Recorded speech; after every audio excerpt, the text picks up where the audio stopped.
بسم اللہ الرحمن الرحیم۔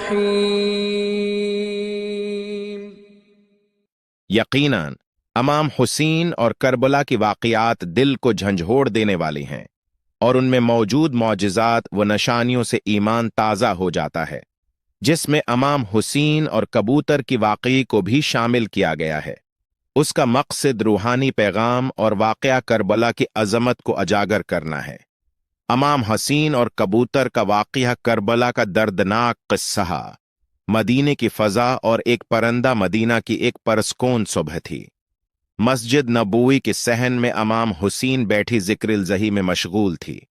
ان کی آنکھوں میں نانا محمد کی جدائی کا غم اور آنے والی وقت کی پیشین گوئیاں چمک رہی تھیں۔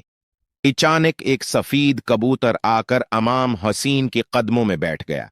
وہ کانپ رہا تھا، جیسے کوئی دک اپنے پر میں چھپا لایا ہو۔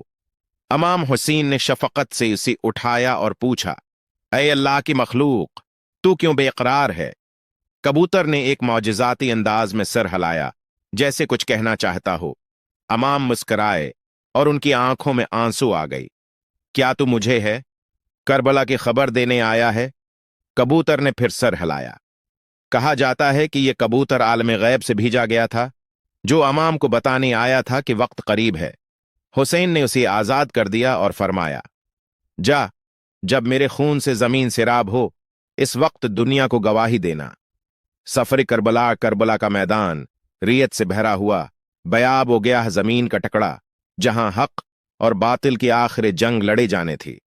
جب امام حسین اپنی اہل بیت اور جانساروں کے ساتھ کربلا پہنچی تو فرات کا پانی روک دیا گیا۔ پیاس سے بلکتے بچی، سکینہ کی خشک لب اور اصغر کا بیزبان سوال، یہ سب جبر کی انتہا تھے۔ اس دوران وہی سفید کبوتر جو مدینہ میں حسین کے قدموں میں بیٹھا تھا، آسمان پر چکر لگا رہا تھا۔ ہر دن، ہر رات وہ امام کے خیمے کے اوپر منڈلاتا، جیسے اسے کوئی نگران بنا دیا گیا ہو۔ عاشور کا دن دھم محرم، عاشور کی صبح تھی۔ آسمان پر سناٹا تھا، سورج بھی مغموم لگتا تھا۔ امام حسین نے وداعی نماز پڑھی۔ ایک ایک کر کے ان کے ساتھی شہید ہوتے گئے، قاسم، علی اکبر، عباس اور آخر میں امام حسین خود۔ جب امام حسین گھوڑی سے زمین پر گرے، ان کا جسم نیزوں اور تیروں سے چھلنے ہو چکا تھا۔ آسمان سرخ ہو گیا، زمین تھر تھرا اٹھی اور وہ سفید کبوتر ہو گیا۔ ایک آخری بار امام کے جسم پر آ کر بیٹھ گیا۔ کہتے ہیں جب امام حسین کا سر نیزی پر بلند کیا گیا تو وہی کبوتر خون میں لت پت ہو گیا اور مدینہ کی طرف اڑ گیا۔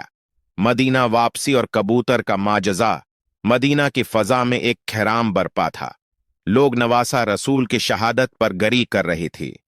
اسی وقت وہی سفید کبوتر مسجد نبوی کی گنبد پر آ بیٹھا۔ اس کی چونچ سے امام حسین کا خون ٹپک رہا تھا۔ لوگوں نے دیکھا کہ مسجد کی در و دیوار سے یا حسین کی آوازیں آ رہی تھیں۔ کبوتر نے بلند آواز میں ایک چیخ ماری اور وہیں دم توڑ گیا۔ بعض روایات کے مطابق اسے وقت مسجد کی دیوار پر خون کے نشانات نمودار ہوئے، جو کئی دنوں تک باقی رہے۔ پیغام کربلا یہ صرف واقعہ نہیں، ایک پیغام ہے۔ سچ کبھی دبایا نہیں جا سکتا، ظلم کا انجام رسوائی ہی۔ حسین حق کا استعارہ ہیں، اور ہر دور کی مظلوموں کی امام کربلا ہمیں سکھاتا ہے کہ جب دین خطرے میں ہو تو جان دینا افضل ہے۔